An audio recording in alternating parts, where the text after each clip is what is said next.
महाविकास आघाडी सरकारमध्ये भाजपच्या 5 लोकांना जेलमध्ये टाकणार होते असा हल्लाबोल मुख्यमंत्री एकनाथ शिंदेंनी केलाय।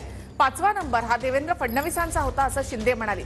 20 ते 25 भाजपचे आमदार त्यांना फोडायचे होते असा आरोपही शिंदेंनी केला आहे।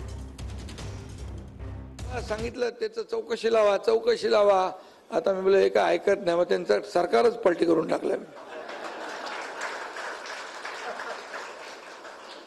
अरे नाही तर तुमच्या 5 लोकांना जेलमध्ये टाकलं असतं।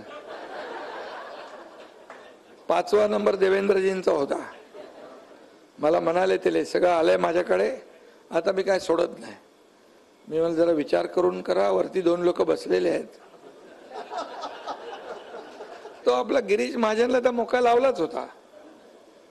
आणि त्यांचं प्लॅनिंग काय होतं बघा, मी मीडियात पण बोललोय, हे अशा लोकांना अटक करायची, जेलमध्ये टाकायचं, भाजप बॅकफुटला जाईल आणि 20, 25, 30 आमदार भाजपमधले फोडायचे आणि महाविकास आघाडीमध्ये घ्यायचे आणि महाविकास आघाडी मजबूत करायची।